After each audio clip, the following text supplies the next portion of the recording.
El Señor esté con ustedes. Con tu espíritu. Lectura del Santo Evangelio según San Lucas. Gloria a ti, Señor.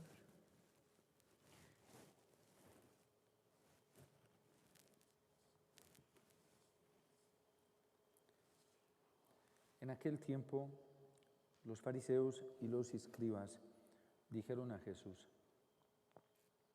los discípulos de Juan ayunan a menudo y oran, y los de los fariseos también. En cambio, los tuyos a comer y a beber. Jesús les dijo: ¿acaso pueden hacer ayunar a los invitados a la boda mientras el esposo está con ellos? Llegarán días en que les arrebatarán al esposo, entonces ayunarán en aquellos días. Les dijo también una parábola: nadie recorta una pieza de un manto nuevo para ponérsela a uno viejo, porque si lo hace, el nuevo se rompe y el viejo no le cuadra la pieza del nuevo. Nadie echa vino nuevo en odres viejos, porque si lo hace, el vino nuevo reventará los odres y se derramará, y los odres se estropearán. A vino nuevo, odres nuevos. Nadie que cate vino añejo quiere del nuevo, pues dirá: el añejo es mejor.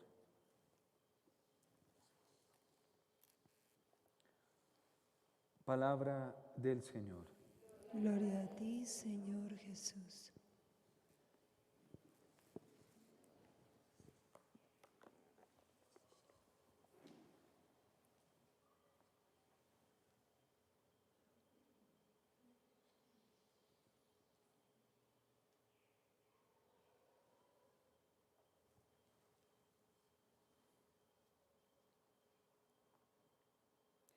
Ya el Señor, a través del profeta Isaías,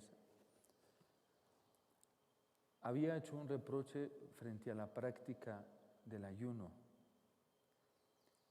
Y no porque el Señor rechace la abstinencia del alimento en el ayuno,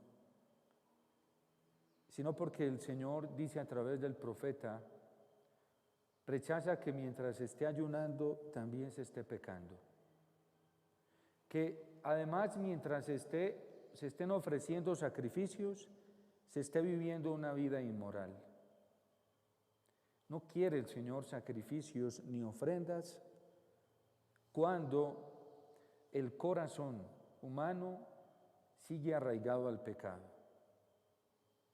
No son satisfactorios los ayunos, no son satisfactorios los sacrificios cuando el sacrificio más importante de todos, que es renunciar totalmente al pecado, renunciar al mundo y renunciar a nosotros mismos, es decir, a la carne, no se lleva en práctica.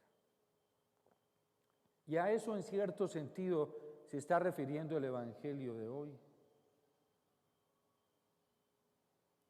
A vino nuevo se necesitan odres nuevos. Hay una expresión en nuestras constituciones de los hijos e hijas del Fiat que a mí me gusta mucho y ayuda a ilustrar mucho más claramente esto. Dice el capítulo 2 de nuestras constituciones que nuestra consagración la vivimos basados en el proyecto de Dios amor para con nosotros. Vaciamos el corazón de todo lo que no le gusta al Señor para hacer vasijas de arcilla sin otro contenido más que la infinitud del amor misericordioso, para que éste a su vez pase a muchos corazones. A vino nuevo se necesitan odres nuevos. Y para que otros puedan venir a gustar y a beber de ese vino, se necesitan corazones purificados y convertidos. En realidad que hoy estamos en muchos sentidos como al revés. Yo, que por pura bondad he tenido la oportunidad de estar muy cerca, sobre todo años atrás, en el tema de la formación religiosa, no solo aquí en la comunidad, sino más a nivel general en la diócesis, por un servicio que presté algunos años. Y me he dado cuenta cómo en muchos contenidos de la formación se está poniendo paños nuevos en unos trapos viejos. Es decir, nosotros estamos dando formación para gente convertida sin estar convertida. La formación en los seminarios hoy es para gente convertida, que ya ha hecho una opción por el Señor. Es decir, cuando hizo una opción por el Señor, ya renunció radicalmente al pecado. Y estamos poniendo paños nuevos en corazones que todavía no se han convertido. Me decía, esto me lo han dicho sacerdotes, yo simplemente lo traigo aquí a la luz, sin decir que esté de acuerdo, porque yo no lo sé, no me consta, pero he escuchado esta expresión, que muchos consagrados y sacerdotes hoy vivimos como paganos. Y eso es muy fuerte.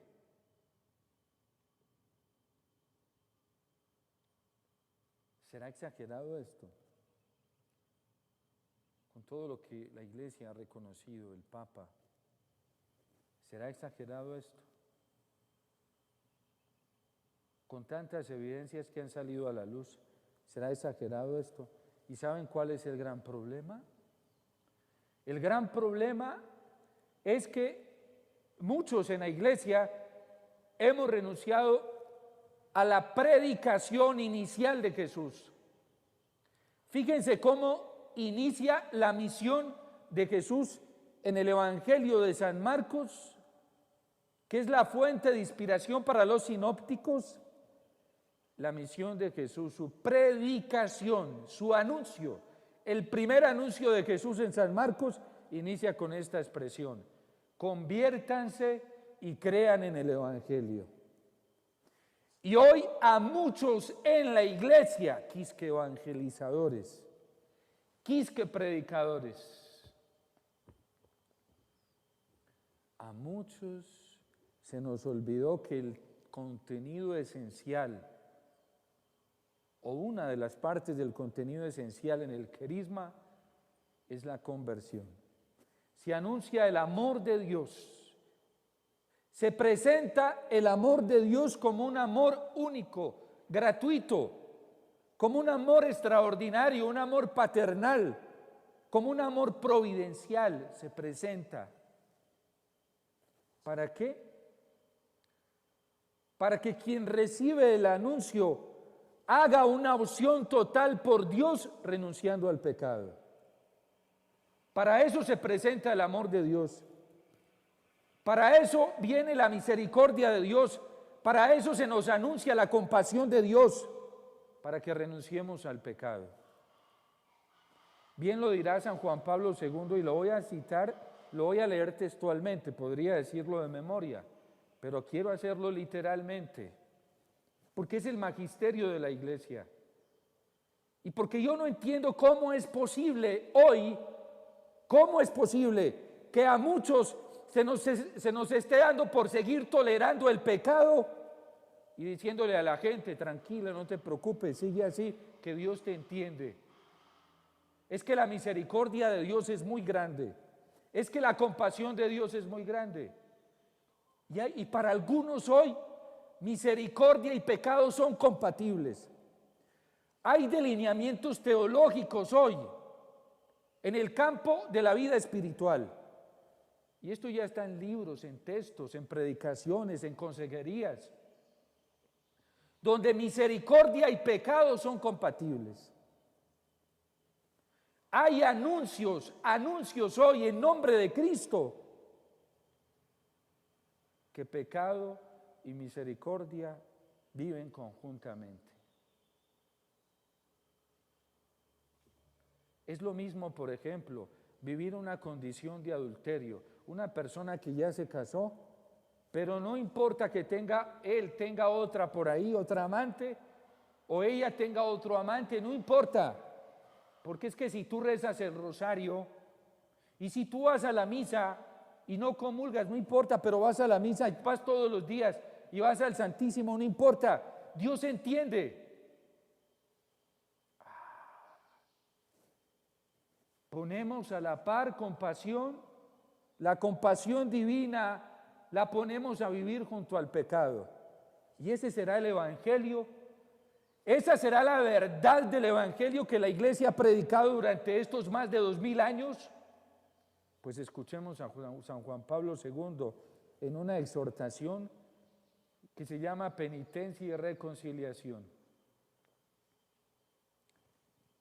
Dice, por lo cual, una estrecha conexión interna viene a unir conversión y reconciliación. Es imposible disociar las dos realidades o hablar de una silenciando a la otra. Conversión, no pecado, conversión y misericordia se mueven conjuntamente. Porque hay algunos que incluso citan el Evangelio, lo dicen. Es que el Señor vino a salvar lo que estaba perdido. Eso es verdad, pero hay que añadirle otra partecita.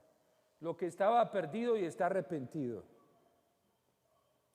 Porque la misericordia está imposibilitada de trabajar en un corazón que sigue afincado en el pecado, que defiende la vida de pecado como un modo de vida, que defiende la vida de pecado como una condición de la naturaleza humana, y eso es falso, eso no es real.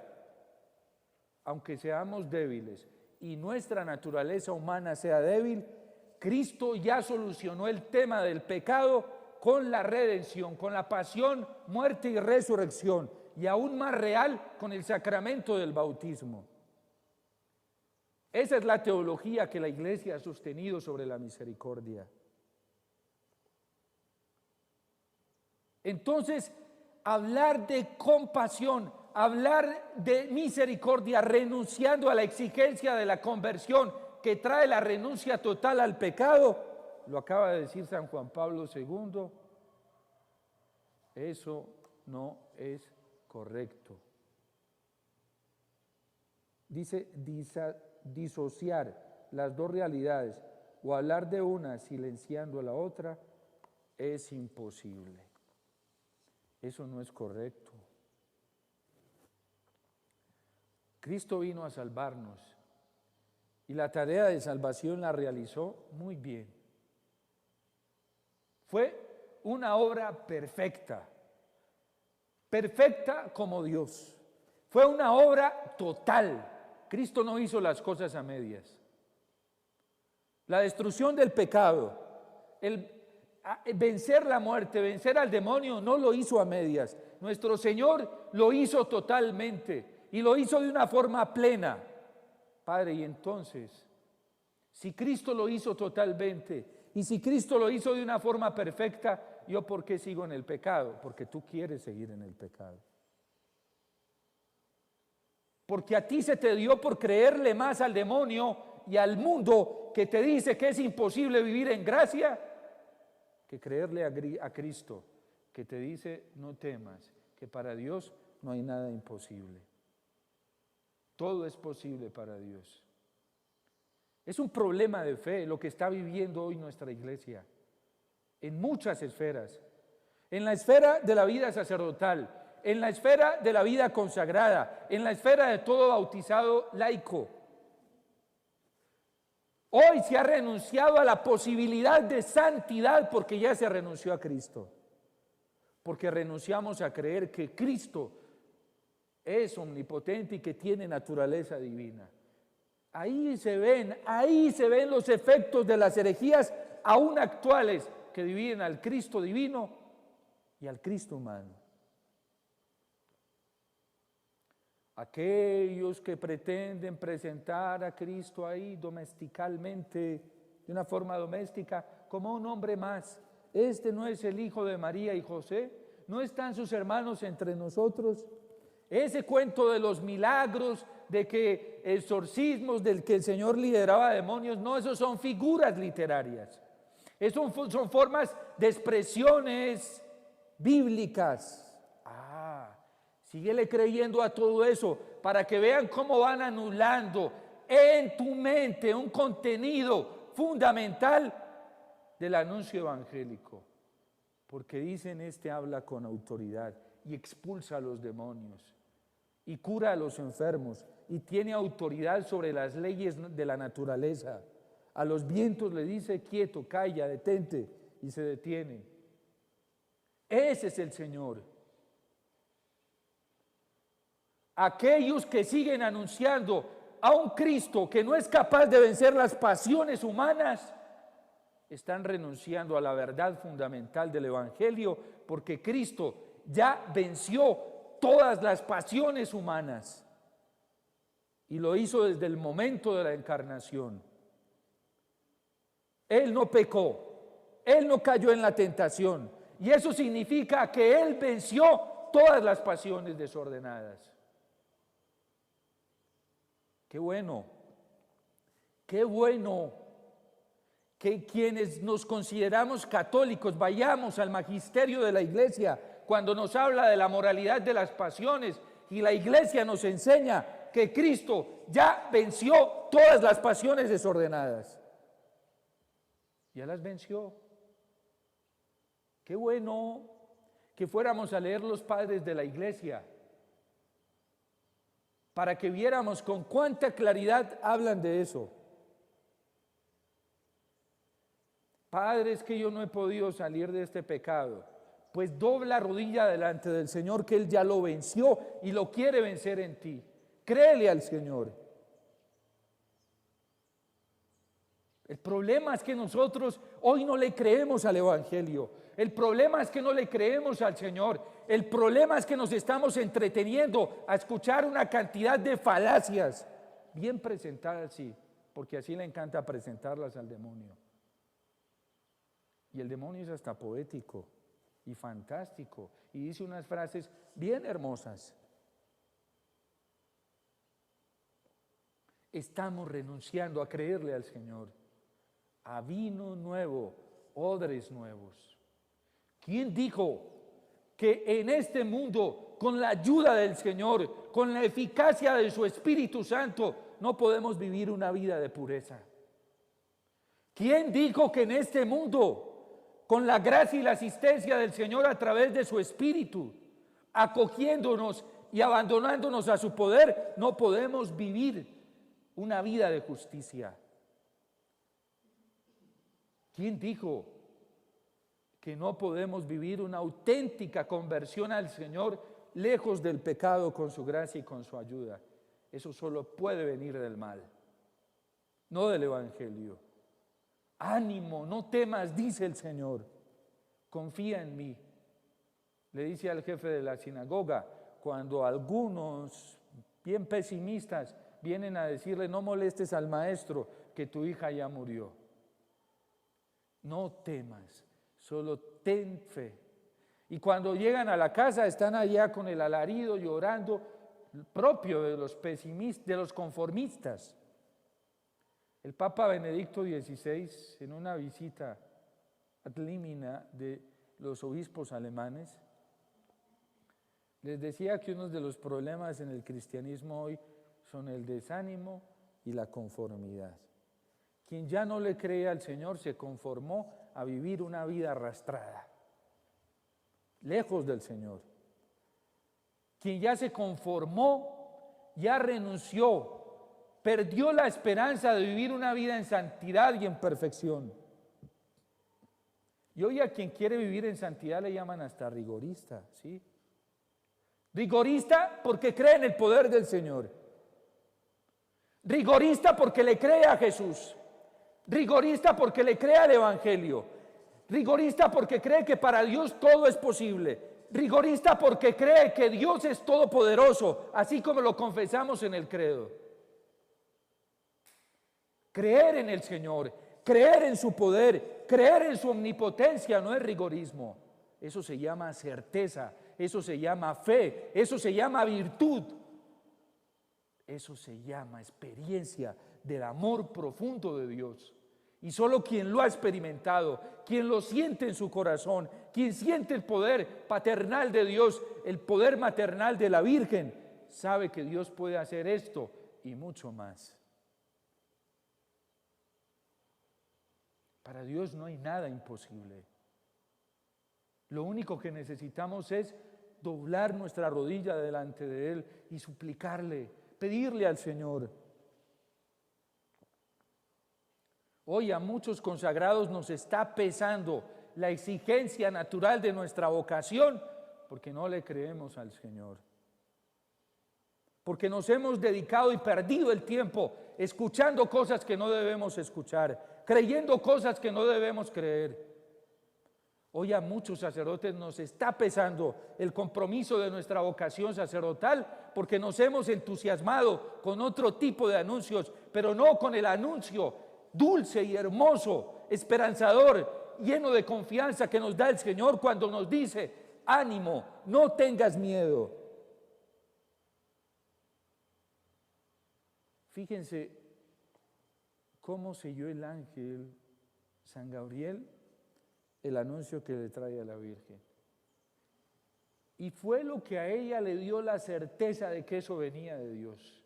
Con eso culminó el ángel para que ella tuviera la certeza de que venía de Dios. Para Dios no hay nada imposible. De una captó y ella interiormente dijo: ese es el Dios que yo conozco. Ese es el Dios que yo he experimentado. Ese es el Dios que me han transmitido a través de la tradición bíblica. El Dios poderoso, el Dios que cantan los salmos, cómo hacía maravillas. Oh Dios, nuestros oídos lo oyeron, dice el salmista. Nuestros padres nos lo han contado, la obra que realizaste en sus días. Tú mismo con tu mano desposeíste a los gentiles y los plantaste a ellos. Trituraste a las naciones y la hiciste echar raíces. Ese es Dios. El diablo ya está vencido. Satanás ya está vencido. La muerte ya está vencida. Las tentaciones ya están vencidas. Las pasiones ya están vencidas. Y si no, ¿por qué decimos pasión y muerte de nuestro Señor Jesucristo? Cristo venció todas las pasiones desordenadas del ser humano en el acontecimiento pascual. ¿Y saben qué es lo más grande que hizo con las pasiones desordenadas? Que Cristo no destruyó las pasiones, las purificó, las redimió, las sanó y las resucitó. Ahora es posible el amor desde Dios. Ahora es posible el amor puro. Ahora es posible relacionarnos unos con otros sin miedo, sin el temor, porque Cristo ya venció, ya resucitó. El amor ha triunfado.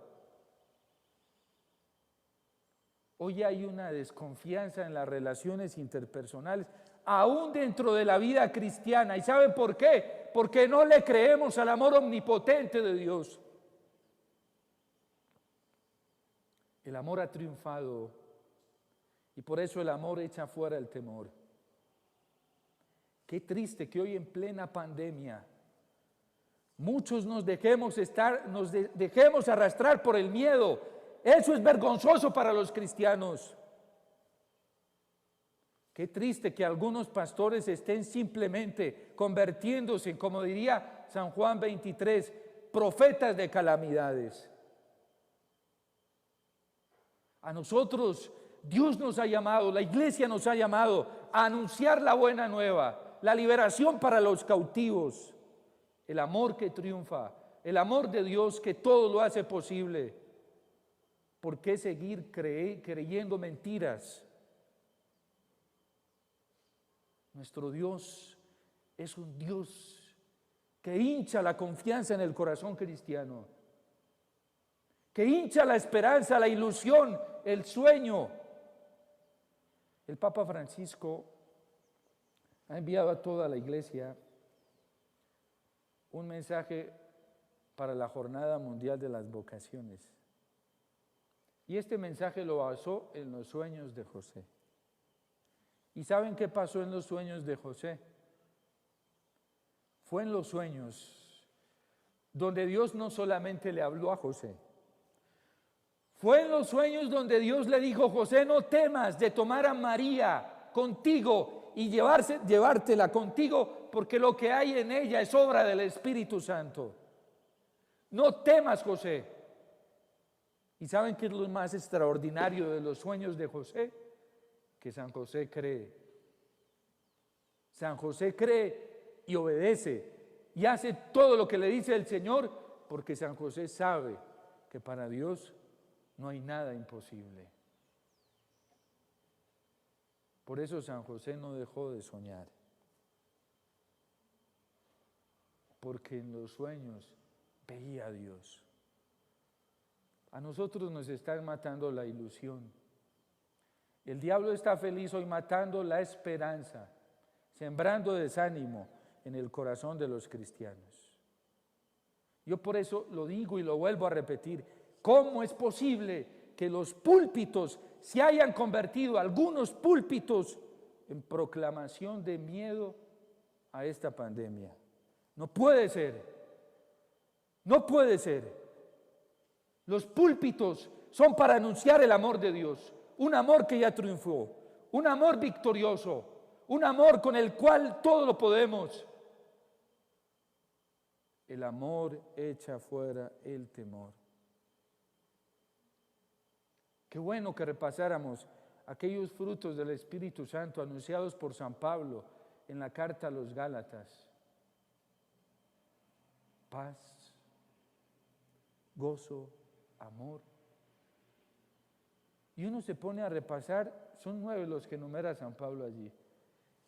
Jamás San Pablo reconoce como fruto del Espíritu Santo el miedo. Nosotros los cristianos no podemos ser amigos del miedo ni promotores del miedo. Por eso nos encierran tan fácilmente. ¿Sí? Porque ya hemos dejado de creerle al Señor. Por eso nos intimidan tan fácilmente.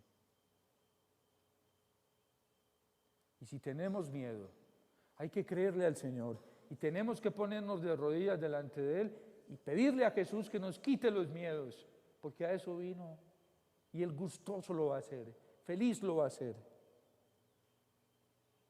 Pero no podemos vivir en un ambiente de miedo, generar ambientes de miedo. Le deberíamos tener miedo al pecado, que nos aleja de Dios. Y ni siquiera hay por qué tenerle miedo, porque ya Cristo venció al pecado. Pero hoy la gente le tiene más miedo a ciertas cosas que a la condenación eterna, que a vivir en el pecado. Eso debería causarnos, y ni eso porque el pecado ya está vencido. Ya el Señor lo venció. Tenemos que convertirnos al Señor. Si queremos vivir una vida auténtica, hay un filósofo que se llama, se me acabó de ir el nombre. Bueno, este filósofo es un filósofo contemporáneo, Martin Heidegger, existencialista. No es ni ateo ni creyente. Ese es el problema de muchos pensadores hoy, que al ver tanto antitestimonio, mejor prefieren buscar la verdad por sí mismos y adecuarse a ella. Y Martin Heidegger habla cuando habla en su dimensión antropológica, en el tema filosófico, habla de la vida auténtica y la vida inauténtica. Vuelvo y digo, él no es ni ateo ni creyente. Pero él dice, ¿quiénes son los que viven una vida inauténtica en este mundo? Los que se entregan a las pasiones desordenadas. Y él no es ni ateo ni creyente, que se entregan a los placeres de este mundo, a las borracheras, todo eso. ¿Sí? ¿Quién vive una vida auténtica? Dice, quien vive una vida coherente a la vida, racionalmente coherente. Una vida que no es dominada por las pasiones desordenadas. La vida culta. Esto lo está diciendo un filósofo, no es ni siquiera cristiano, y él lo vivía en su vida. Un hombre de coherencia. Hay veces a nosotros nos cuesta creerle al Señor que sea posible vivir lo que el Señor nos ha anunciado y lo que nos pide que vivamos. No renunciemos a la exigencia evangélica. Hoy hay quienes también dicen, dentro de la formación humana, que no hay que hablar de exigencia y radicalidad, porque son dos conceptos como si lastimaran. Fíjense que cuando alguien ama ve la exigencia como un dulce, como un tesoro. Yo lo he dicho varias veces, a mí me fascina recordar esto que constantemente me dice mi director espiritual, un hombre ya de 88 años, un hombre que lo ha experimentado en su propia vida y siempre me dice, hijo, nunca considere la castidad, nunca considere los votos como un peso, nunca los vayas a considerar como un peso, como una mortificación. Nunca vivas la castidad como una mortificación, porque es un regalo, es un don que Dios te ha dado. Y los regalos se viven como un regalo, se viven como un privilegio que Dios te ha dado. Vívelo con alegría. Cuando hoy, lastimosamente, en la vida sacerdotal, e incluso hay gente supuestamente cristiana, católicos que supuestamente quieren a los sacerdotes y le dicen a uno, padre, el Papa debería quitar el celibato en la iglesia. A mí no me gusta escuchar eso y me hago de oídos sordos cuando escucho eso. Pues no le digo nada a nadie porque no quiero ser grosero con nadie, pero sencillamente tapo mis oídos y ahí no dejo que eso yo soy feliz. ¿Por qué nos tiene que pesar la exigencia de la vida sacerdotal, la exigencia de la vida consagrada? Y si nos pesa es porque todavía no hemos conocido al Señor, porque todavía no vivimos el peso de su amor, porque todavía no vivimos como enamorados, sino a lo mejor como esclavos. O como un asalariado. El asalariado trabaja porque el estímulo del asalariado es el pago que le dan mensual o quincenal. ¿Sí? Hay gente que no trabaja por vocación, muchos asalariados. Trabajan simplemente por un pago, pero no por amor. Ortega y Gasset, otro filósofo español, este es español, hablaba de la vocación, tampoco, no le estaba hablando en el ámbito creyente, ¿sí? Pero eso, vivir la vocación por un impulso superior, una fuerza superior que es el amor, la fuerza del amor de Dios. Para que el amor pueda entrar con toda su fuerza en nuestro corazón, tenemos que renunciar al pecado. Si no hay renuncia total al pecado, no hay conversión. Y entonces nos estamos privando de una experiencia profunda con el amor misericordioso del Señor. Y a Satanás, al diablo, él hace hasta lo imposible para que nosotros no experimentemos la dulzura del amor de Dios, porque él sabe que el día que lo experimentemos, ese día nos enamoramos. ¿Por qué a los cristianos y a la gente y al ser humano no nos gusta la humillación? Porque el diablo trabaja todos los días para hacernos ver el camino de la humillación como lo más fétido, lo más horrible, lo más fastidioso. Pero el diablo sabe que cuando alguien experimenta la humillación por el Señor, se enamora de eso y ya la busca. Y ya le gusta que lo humillen. Podrá decirme, padre, usted hoy, como ha avanzado la antropología, hoy usted poniéndose a hablar de eso. Pues San Pablo nos dice que Cristo es el primogénito y está sobre todo. Y en Él tienen consistencia todas las cosas, por lo tanto el ser humano. Y Cristo, pues con la humillación, se anonadó a sí mismo. ¿Saben por qué? Porque en la humillación Dios exalta. Ya no es el hombre el que exalta, es Dios el que exalta. Y cuando alguien es exaltado por Dios, le queda gustando mucho eso. Y ya se olvida de la exaltación humana y mundana para buscar la exaltación en Dios. El amor de Dios exalta. Pero el amor de Dios lo encontramos abajo, no arriba. Por eso Él se anonadó a sí mismo, tomó la condición de esclavo, pasando por uno de tantos. Y por eso Dios lo exaltó sobre todo nombre y le concedió el nombre que está sobre todo nombre, para que al nombre de Jesús toda rodilla se doble, en el cielo y en la tierra. Y por eso la Virgen dice, me llamarán, me felicitarán todas las generaciones. ¿Por qué? Porque ha sido el poderoso Dios que me ha exaltado, que ha hecho obras grandes por mí. Y por eso San Pablo también se atrevía a decir, imítenme como yo imito a Cristo.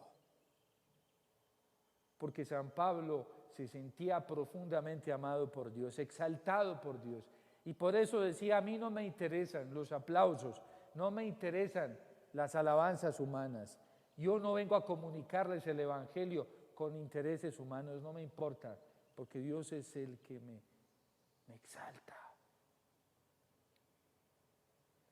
Pidámosle al Señor, bueno, ya Él nos dio la gracia, que nosotros le creamos, renunciar totalmente al pecado, convertirnos al Señor, vivir para el Señor y vivir del Señor.